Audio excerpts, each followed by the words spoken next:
First impressions of my 2023 Jeep Wrangler Rubicon 392. So of course this one is hydro blue with the Extreme Recon package, which means that we do get those 35-inch all-terrain tires. So let's go ahead and do a quick walk around, and then we're gonna hop in, start it up, hear the exhaust, and take it for a drive and talk about my first impressions of this thing right here. So quick walk around here, I'll show you guys what this thing actually looks like. We got the air intake slash hydro guide system right there, obviously with the 392 badging right here, wrapped in the bronze outline there as well, just like the other accents along the Jeep. Of course, got the 35-inch spare here as well. And yeah, overall just a very nice looking Jeep. Let's go ahead and hop inside. Now, one of the first things I noticed whenever I first got inside this Jeep here is that, of course, it is a lot higher than I'm used to. So comparing this to a 2017 JK is what I was used to. This thing, of course, is much higher. So the base 392, I believe, is about an inch higher than the base Wrangler. And then the Extreme Recon package adds an 1.5 inch lift on top of that. So definitely a very nice Jeep, very tall Jeep as well. And what I've noticed, of course, is that I do have to physically actually step up instead of just stepping into it. So grab on here, jump in. Now, first thing on the inside of the Jeep here is that this thing feels like a absolute tank. Now, this thing is absolutely massive. It weighs around 5,100 pounds, which is, of course, a lot heavier than a base Wrangler without the 392. Now, one thing that I noticed as well is that the visibility out of the windshield is just a little bit less than what I'm used to. Now, of course, you guys know I also do have a Jeep Cherokee XJ, and that thing has amazing visibility. Now, I will admit the XJ does have better visibility than this Jeep. Now, one thing that contributes to that is, of course, the air intake on the hood, how it does kind of like stick out a little bit more. So that's kind of one factor that comes into play when looking at the visibility. And then, like I said, the windshield is also a little bit shorter than the XJ as well. Not sure if it's shorter than the other Jeeps that I'm used to, but it's definitely smaller and shorter than the XJ. Let's go ahead and start this thing up and listen to the exhaust. All right, so as you guys heard, it definitely does sound very good in my opinion. Now, right here we do have all the controls, and like I said, I will be doing a full review video, so we're not going to cover absolutely everything right here, but of course we do have a bunch of different settings here. I'm just going to go ahead and turn the screen off by hitting this screen off button right here. And then another button that I really like on this Jeep is, of course, the exhaust valve button, which is right over here. So right now the exhaust is turned on, which means that the valves are open, which is loud mode. So we do currently have 54 miles on the odometer, so I'm not going to be revving it too much because I do want to properly break it in, but you guys will be able to hear how good this thing sounds.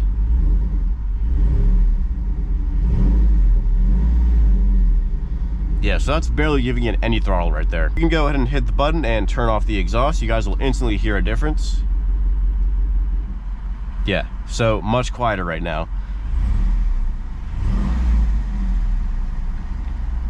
I personally, of course, like driving it with the exhaust on. You can hear it turned right on. So yeah, it definitely sounds very good. Let's go ahead and hop out and give you guys a quick outside view of what this thing sounds like just idling. So you can see the exhaust tips right there. It does have quad tips, 2 on each side. Yeah, definitely sounds very good, and that 392 engine definitely makes it sound and look and feel like more of a tank. Definitely a huge fan of this thing. Love the exhaust, obviously. Now, one thing I do like here is the doors do have a pretty solid like close feeling. I don't know if you guys are the same way, but basically if a door seems solid whenever you shut it, then it's a solid vehicle. So that's kind of how I feel about the doors. One thing though is that the trunk does not feel very solid whenever you close it. So whenever I close the actual doors, you guys will hear how solid it sounds. Yeah, super solid. Same thing with the back doors. Sounds solid to me. Now with the trunk though, listen to this. Yeah, that does not sound solid. It kind of like jiggles around. I don't know if like the back glass just has to do with that, because it's kind of just like resting there. It's not secured by anything. But that does not really sound too solid to me. Now, one thing I also wanted to mention that this thing does have a manual adjusting steering wheel and manual seat adjustments as well. for a vehicle of this price and this like status, I guess, I would definitely expect more luxury components on the inside, you know, especially something as simple as just like, you know, electronic steering wheel adjustment or maybe electronic seat adjustments. But, you know, really can't ask much more than for a 392 in a Wrangler, so really no complaints there. Now, one thing I do like is that Jeep did include these manual buttons along with the adjustments here on the screen as well, so you can touch the screen or just use the buttons here. So turn the screen off, I can still adjust the temperature, I can still adjust the fan right here as well.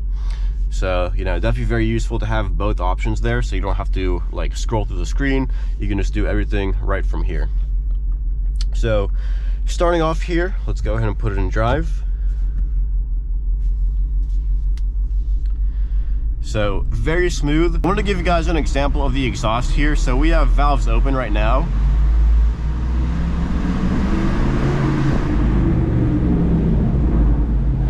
So it does have some burbles even with the stock exhaust.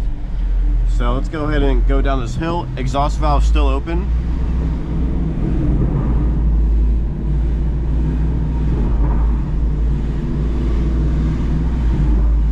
And I'm not doing that at all. Like, I was off the brake, off the gas, and it was still burbling. Let's go ahead and turn off the exhaust, and you guys will instantly hear a difference. Off.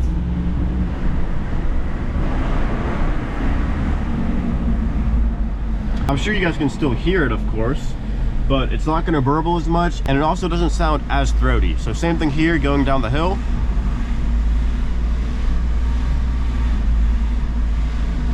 Perfect. Turn it back on.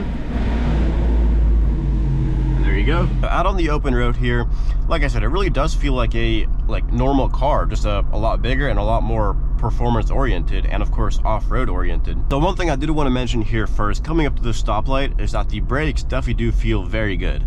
Now, of course, we're not coming to a complete stop, but see what the gas feels like. Obviously not doing anything crazy here.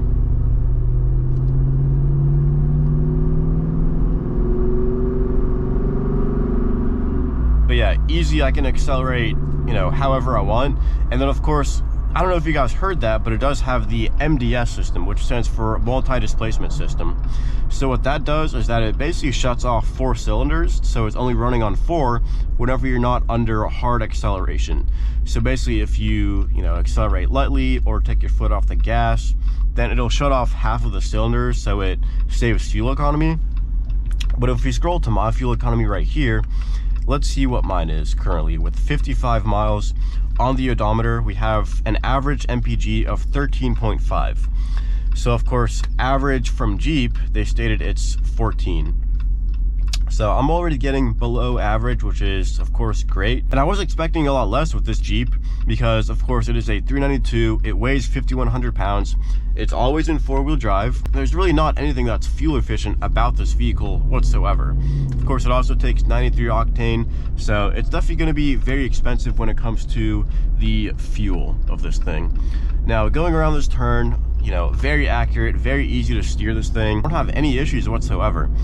Now, I know with my XJ, I was kind of complaining about, you know, the steering wheel having a lot of play, but in this thing, of course, being a brand new Jeep, a 2023, it's absolutely perfect. I don't have any complaints about the steering or the handling. Now, of course, I have only driven this thing for maybe 30 miles so far. It only has 55 on the odometer. So of course, as I get more experience driving this Jeep, I'm gonna probably change my mind about a few things, but of course, these are just my first impressions with how the Jeep drives.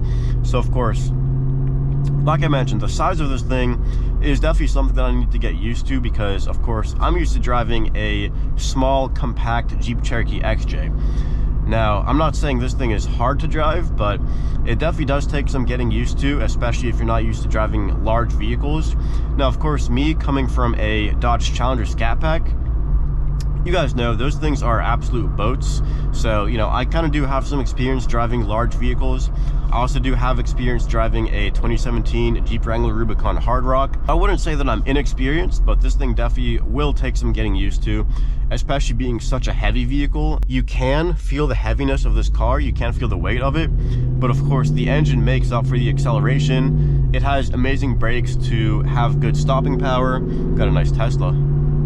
That thing's fast. And of course, we got a Tesla trying to show off to a big gas guzzling V8. Now, you know, I'm sure that Model Y could definitely beat this thing in a race from a dig and from a roll, I'm sure. But, you know, I would still pick this over that thing literally any day, even with crazy gas prices and with horrible fuel economy. Jeep is not supposed to have good on-road performance. It's made for off-road performance, but of course with the 392, it does also have that additional on-road performance as well, which is what makes this thing the best of both worlds. And, you know, it gives me a whole bunch of freedom in terms of where I can drive, the type of fun that I can have with it. And I just want to listen to the engine here.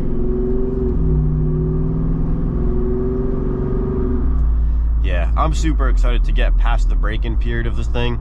I don't even know if it has like an official break-in period. I haven't even read the owner's manual yet, but I know with the Challenger, it had a break-in period of 500 miles. So I'm just gonna assume it's the same for this thing. But yeah, this thing is definitely a whole bunch of fun. Going around this turn here, we got a few bumps as well. Got a nice straight line acceleration. Let's just give it a little bit. All right, yeah, that was probably the most acceleration I've given this thing ever since I got it. And even that, I don't know how much throttle that was because I haven't gone 100% yet, but that felt like maybe 30% throttle if I'm being honest. And it definitely felt like it was gonna go. Like it definitely had a lot more in it. Give it some nice braking here for this red light. All right, very good brakes, like I said again. And I do believe that this Jeep does have, like I said, upgraded brakes from the base model Wrangler. And, you know, even with it weighing 5,100 pounds, it does have very good braking capabilities, considering what it is and how much it weighs and what it's made for. Now, of course, if you compare it to something like a Corvette, then yeah, it's obviously not going to be very good at braking. It's going to look terrible if you compare it to a Corvette. But for this size and what it's made for, the braking capabilities of this thing are absolutely amazing. The acceleration of this thing, considering what it is amazing once again. So, you know, I really have zero complaints so far about this thing. But like I said, we only have 58 miles on the odometer. And, you know, I still have a lot to learn with this thing. So let's get a nice small acceleration.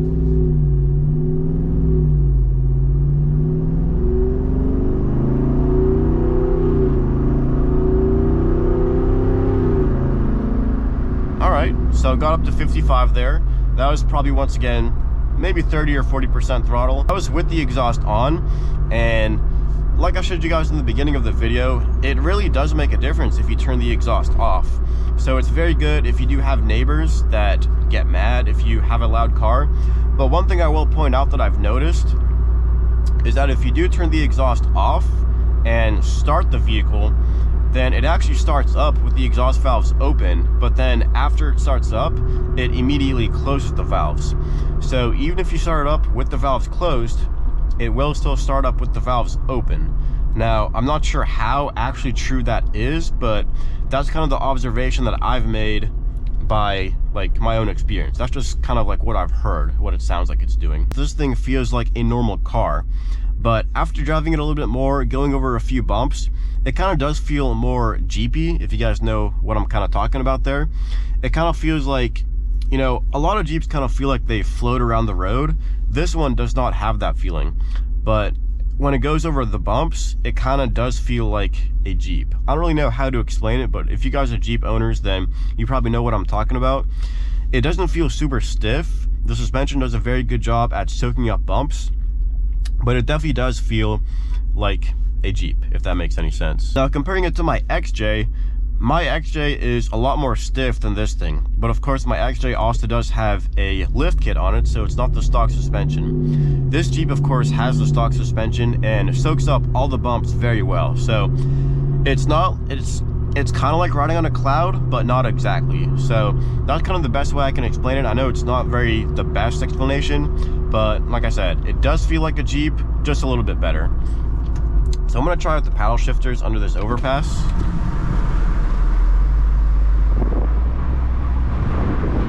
Third gear.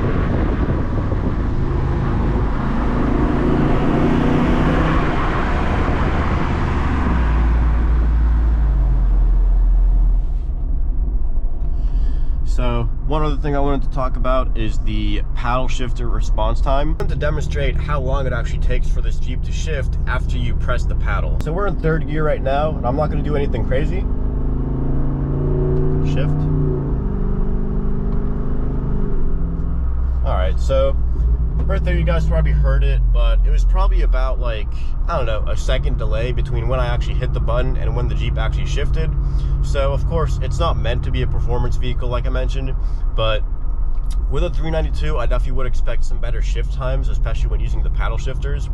Now I'm sure whenever you're under load and actually accelerating rapidly, then the shift times probably are a little bit quicker, or the shift response time at least.